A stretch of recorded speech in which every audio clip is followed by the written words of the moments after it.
Господи, Исусе Христе, Сине Божий, помилуй меня грешного.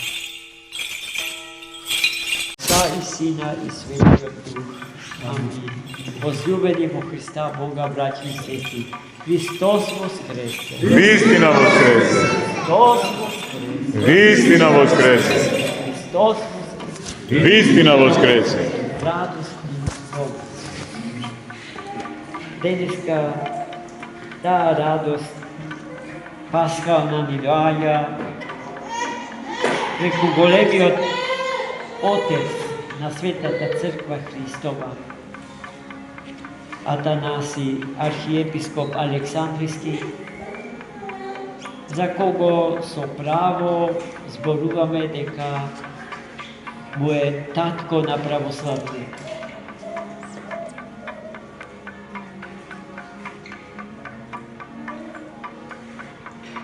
По тело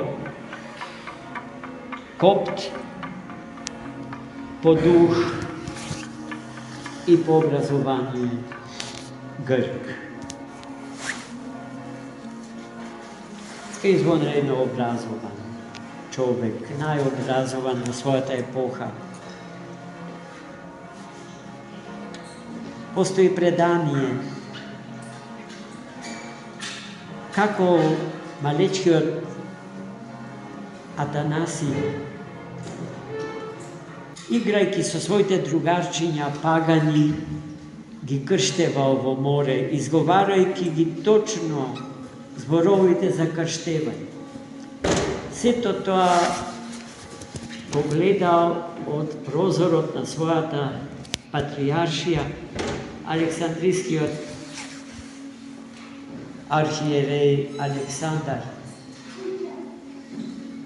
кој што како сведок на тие крштевања ги признал како валидни, а потоа тие деца вистински крстени во водите на Средоземното море, прерастане во големи христијани и бележити членови на Светата Црква Божја. Таков бил Свети Атанаси Велики од мали ноц. Поминал ни сите високи школи, се стекнал со огромно образование. Но во неговиот живот знаењето и верата биле равновесени.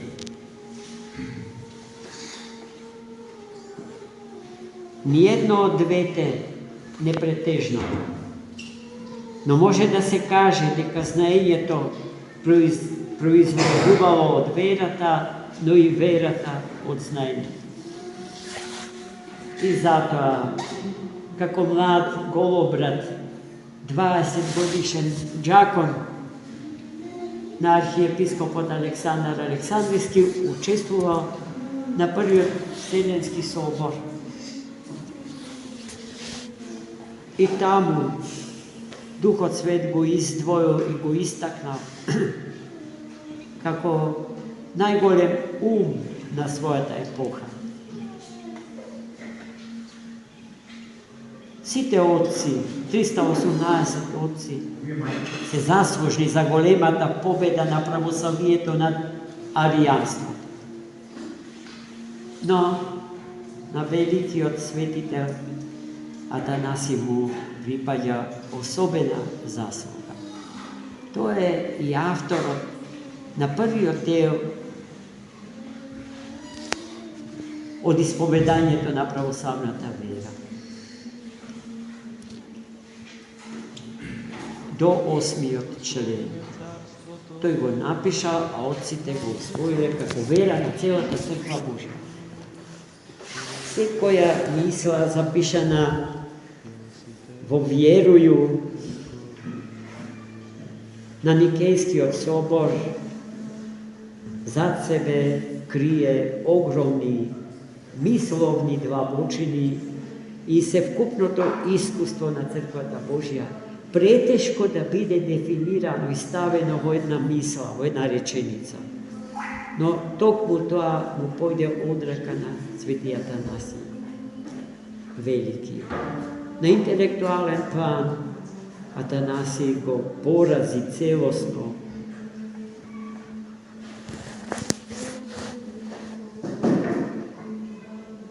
водачот на аријанската ерес, Ари, за кого што знаеме дека бил исто така солидно образован човек и аскетски настроен човек. Но тој верата на црквата не ја делел или не ја прифаќал како своја, туку на црквата ја наметнувал својата вера, своето знаење, своето учење за Бога.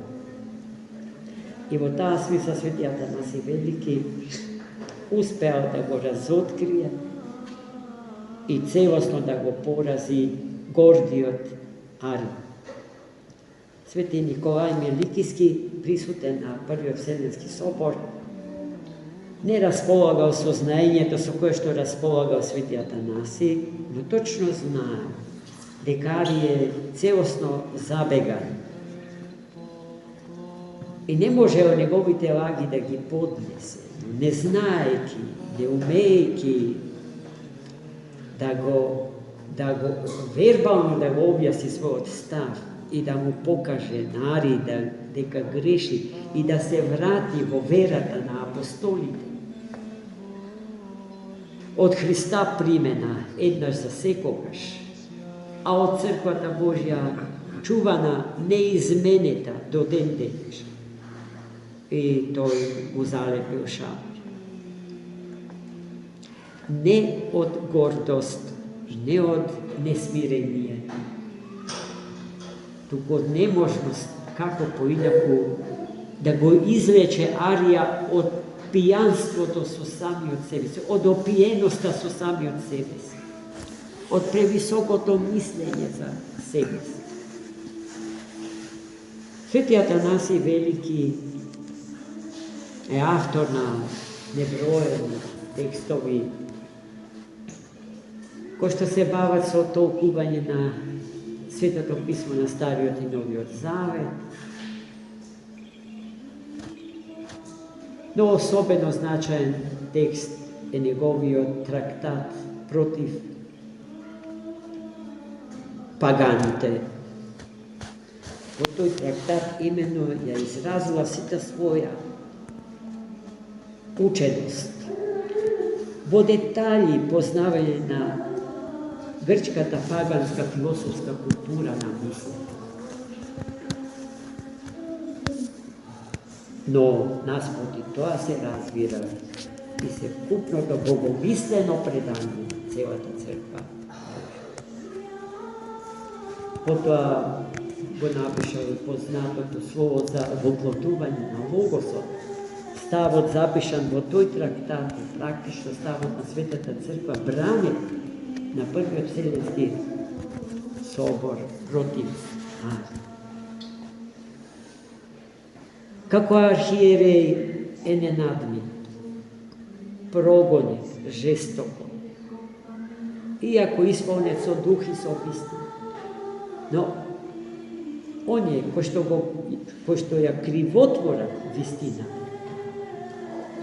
токму тие не бидале средства како да го прогонат, со умисла да го убијат, физички да го ликвидират.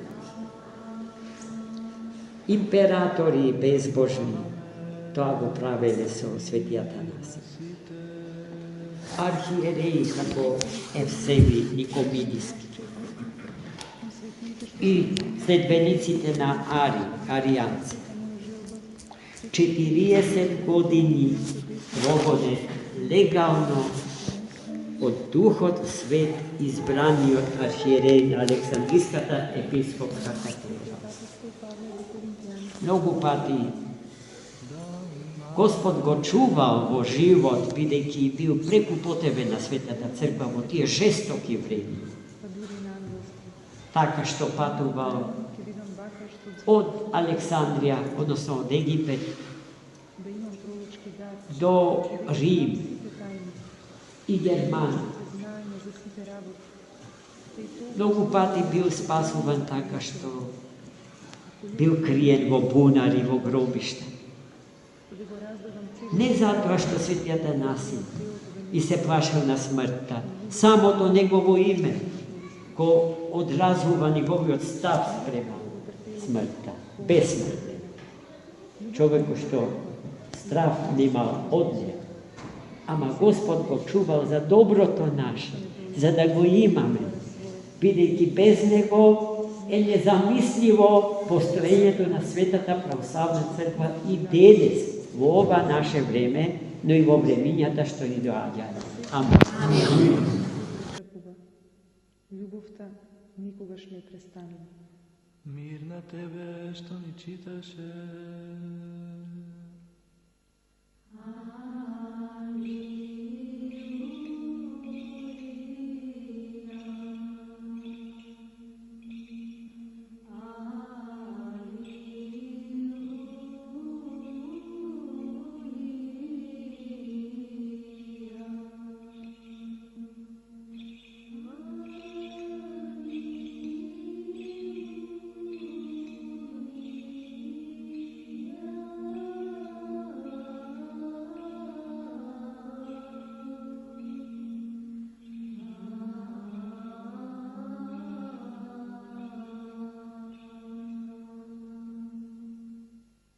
Премудрост, простом стоејќи да го слушаме Светото Евангелие, мир на сите.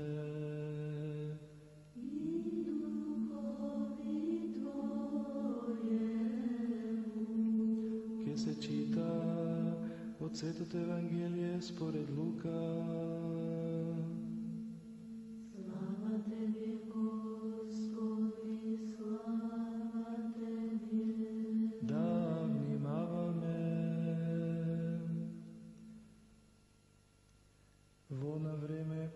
Еден од фарисеите го помоли Исуса да јаде со него, и он кога влезе во куќата на фарисеот, седна на трпезата.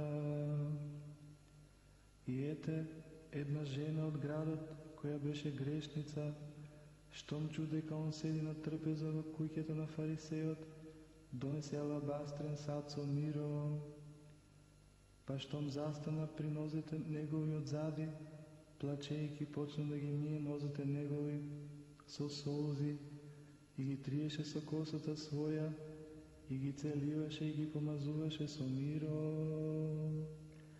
А кога го виде тоа фарисеот што го беше поканил, си рече во себе, велејќи, да е пророк овој, би знаел која е и каква е оваа жена што се допира до него, оти таа е грешница.